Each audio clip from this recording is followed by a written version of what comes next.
Assalamu alaikum wa rahmatullahi wa barakatuh. Welcome to day 212 of Quran in a Year Plus, where we learn to look at the world and live life according to the lens of the Quran.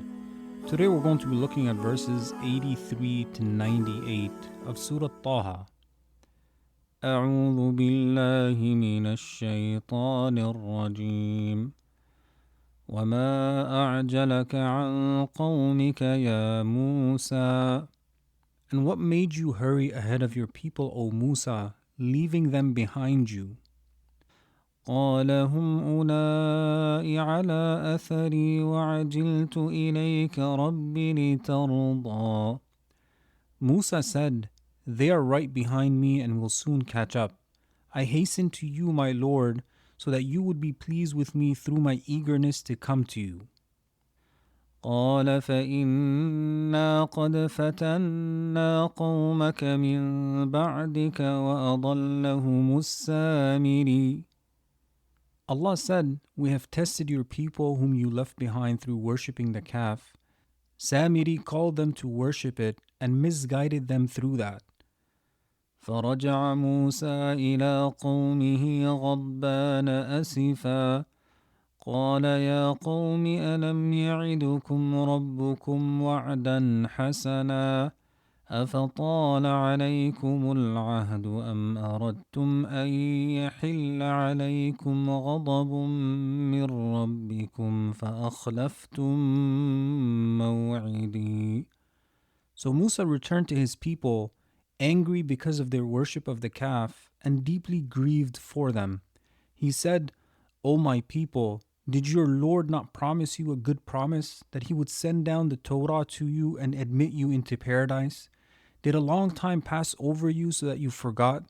Or did you intend by this action that anger from your Lord should descend upon you and his punishment fall upon you? So you broke your promise to me to remain steadfast upon obedience until I return to you.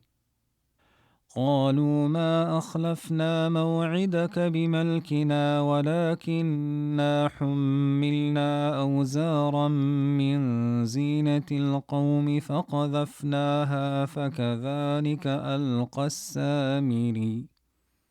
They said, We did not break our promise to you by our own choice, O Musa, but rather out of compulsion. We were made to carry loads of the ornaments of the people of Fir'aun, so we threw them into a pit to get rid of them. And just as we threw them in, Samiri threw what he had of the dust from the hoof of the horse of Jibreel alayhi salam.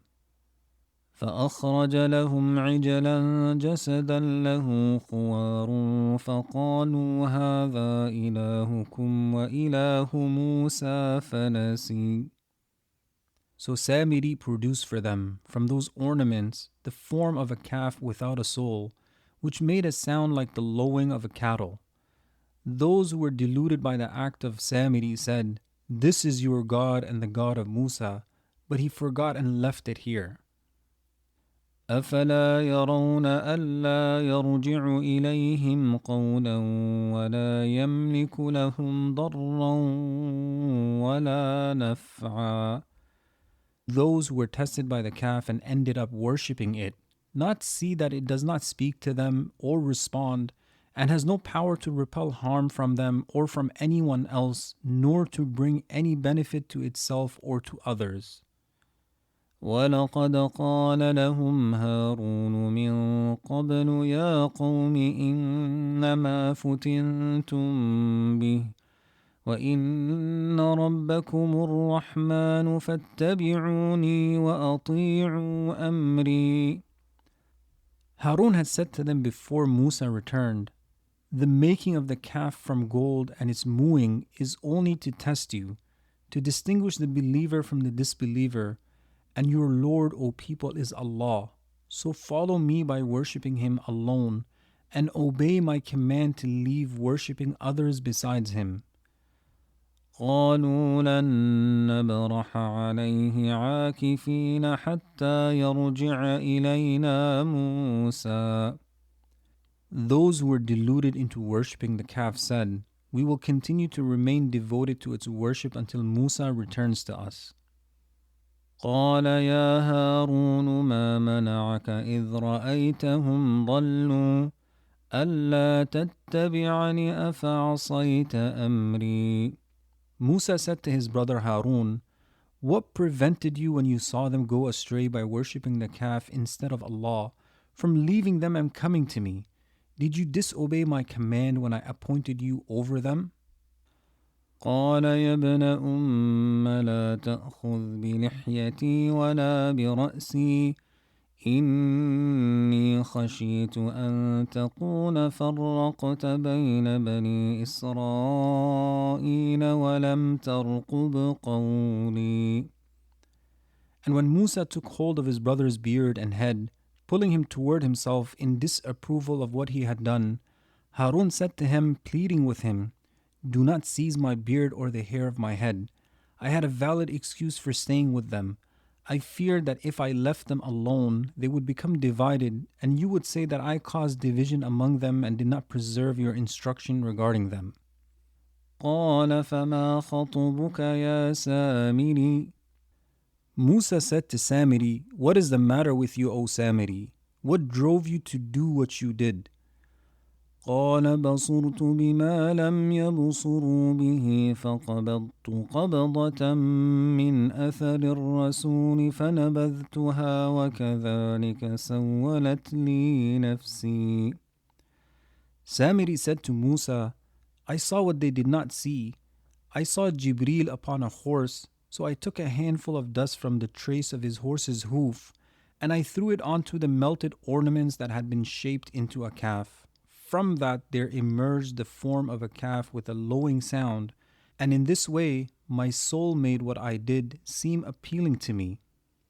قال فاذهب فإن لك في الحياة أن تقول لا مساس وإن لك موعدا لن تخلفه وانظر إلى إلهك الذي ظلت عليه عاكفا لنحرقنه ثم لننسفنه في اليم نسفا.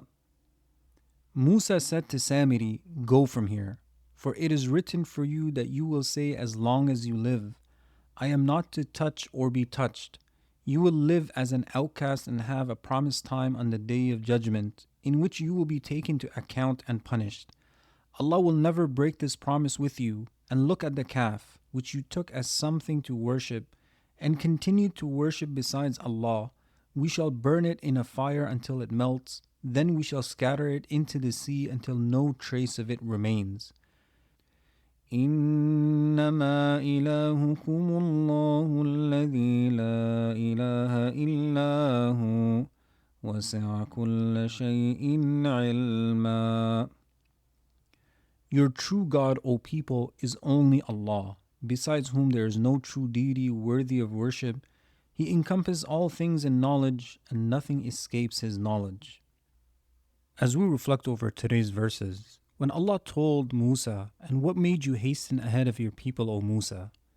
Ibn al-Munir mentions, it is possible that Allah, despite already knowing the reason for Musa's haste, asked him in order to teach him the proper etiquette of leadership during travel. This is that the leader of a people should remain behind them during the journey, so that his observation encompasses his group, his awareness extends over them, and he maintains oversight and authority over them. This meaning is not achieved when he goes ahead of them.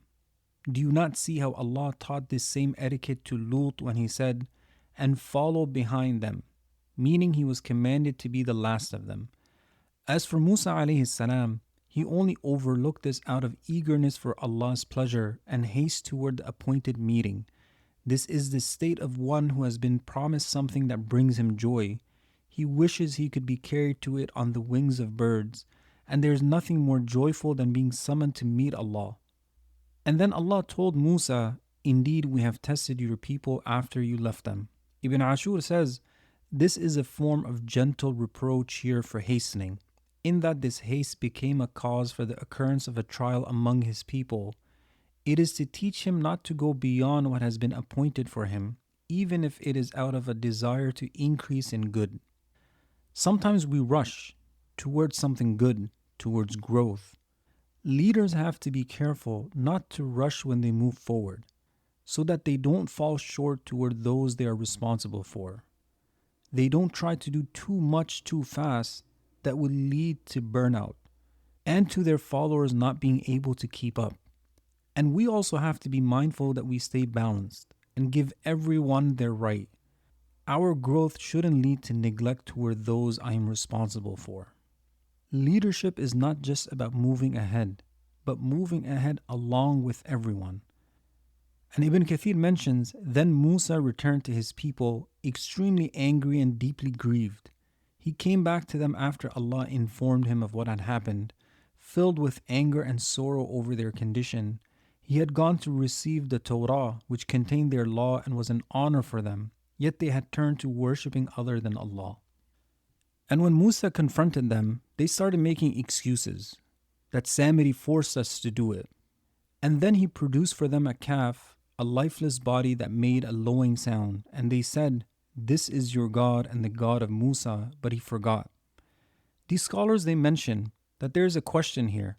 How did the people of Musa, who are rational and morally responsible, suddenly turn away from the true religion and begin worshipping a calf, something whose corruption is clearly known by necessity? Some of the reasons they gave is that this is not impossible for the simple-minded among the people, whose faith didn't really settle in their hearts. Also, when they saw what Samiri shaped into the form of something they were already familiar with as an object of worship, when they were living amongst Pharaoh and his people, and then they saw that it had an added feature, a sound, it became firmly established in their corrupted imaginations that this must be the true God.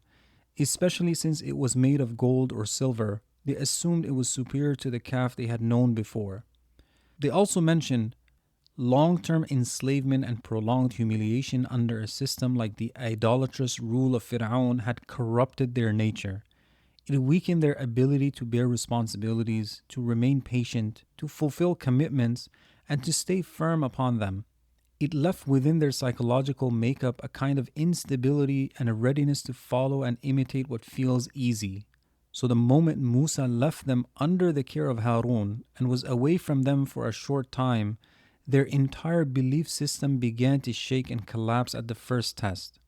They thought they were just getting rid of the gold they took from the Egyptians. But Samiri said, "I saw what they did not see. I saw Jibril upon a horse, so I took a handful of dust from the trace of his horse's hoof, and I threw it onto the melted ornaments that had been shaped into a calf. From that there emerged the form of a calf with a lowing sound, and in this way my soul made what I did seem appealing to me." Many of the followers of Musa, because of their lack of knowledge, didn't truly understand Allah's perfection, and they fell for the test despite Harun alayhi salam being there and warning them. They were able to overcome him and those who remained steadfast. And how could they fall for something like this? Something they created with their own hands that does not benefit nor harm, nor respond.